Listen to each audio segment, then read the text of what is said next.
ગીર સોમનાથ જિલ્લામાં અનોખી ચોરોની ગેંગ ઝડપાઈ છે, જે માત્ર મંદિરોનો જ ટાર્ગેટ બનાવતી હતી। આવા 6 આરોપીઓને 2,72,300ના મુદ્દામાલ સાથે પોલીસે ઝડપી જેલ હવાલે કર્યા છે। ગીર સોમનાથ જિલ્લામાં તાલાળા તાલુકાના બાકુલા ધણેજ ગામે પીઠળમાના મંદિર, ગીરગઢડા ધોકડવા રોડ પર માતાજીના મંદિર, કોડીનાર સરદારનગર રોડ પર શિવ મંદિર અને સુગાડા ખોડિયાર મંદિરમાં રાત્રિના સમયે કોડીનારમાં એકઠા થઈ પ્લાન તૈયાર કરી ચોરી કરનાર 6 આરોપીઓ ઝડપાયા છે, જેમાં રાહુલ સોલંકી કોડીનાર, કેલા દિલીપ સોલંકી ગીરગઢડા, મહેશ સીધી બાંભણિયા કોડીનાર, તુષાર ભાણા ફાલિયા કોડીનાર, સાગર અરસી સોલંકી કોડીનાર, વિજય નાથા પરમાર માંગરોળ। આમ કુલ 6 આરોપીઓ રોકડ તથા ચોરીનો સામાન 2,72,300ના મુદ્દામાલ સાથે ઝડપાયા છે, જેમાંથી રાહુલ સોલંકી નામનો આરોપી અપહરણના ગુનામાં 2 વર્ષથી નાસ્તો ફરતો હતો। આ સહિત તમામ આરોપીઓ ગુનાહિત ઇતિહાસ ધરાવે છે। પોલીસે અટકાયત કરી વધુ તપાસ હાથ ધરી છે। Bureau chief Payal Bamaniya, Gir Somnath.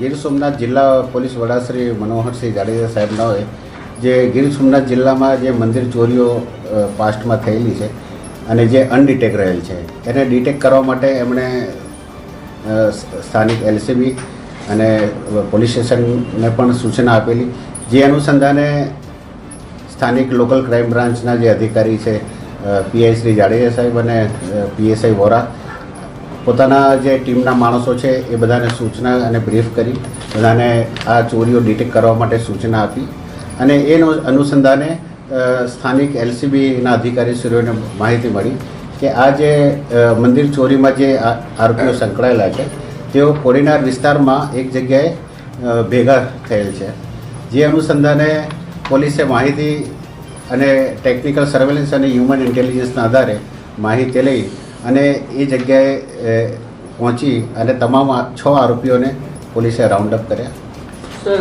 અને 6 આરોપીઓને રાઉન્ડ અપ કરી અને એમની પૂછપરછ પોલીસે ચાલુ કરી। એ દરમિયાન એમની પાસેથી 5 કિલો ચાંદી તેમજ 49,000 રૂપિયા રોકડા તેમની પાસેથી મળી આવેલ છે અને તેમની પૂછપરછ દરમિયાન તેઓએ ગીર સોમનાથ જિલ્લામાં તાલાળા પોલીસ સ્ટેશનમાં 1 મંદિર ચોરી, ગીરગઢડામાં 1 મંદિર ચોરી તેમજ કોડીનાર પોલીસ સ્ટેશનમાં 2 મંદિર ચોરી પોતાએ કરેલ હોવાનું એમણે કબૂલાત આપી છે કે 4 આરોપી છે એ કોડીનાર ના છે, 1 આરોપી છે એ માંગરોળનો છે અને 1 આરોપી છે એ વિસાવદરનો છે।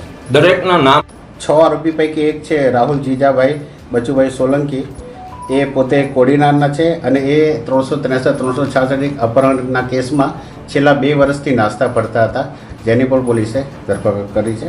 તેમજ ઘેલા ઉર્ફે રમેશ દિલીપભાઈ વલ્લભભાઈ સોલંકી એ વિસાવદરના છે। ત્રીજા છે મહેશ ઉર્ફે કાળુ બાલુભાઈ સીધીભાઈ બાભણિયા એ કોડીનારના છે। ચોથા છે તુષાર ઉર્ફે મયુર ભાણાભાઈ ભાલિયા એ કોડીનારના છે। પાંચમા છે સાગર મનુભાઈ હર્ષભાઈ સોલંકી કોડીનારના છે અને વિજય વલ્લભભાઈ નાથાભાઈ એ માંગરોળના છે। ખાસ કરીને આ જે આરોપીઓ છે એ બધા રિક્ષા ડ્રાઇવિંગ અને મજૂરી કામ કરતા હતા, એમની પાસે રોજીરોટીના ફક્ત આ સાધનો હતા।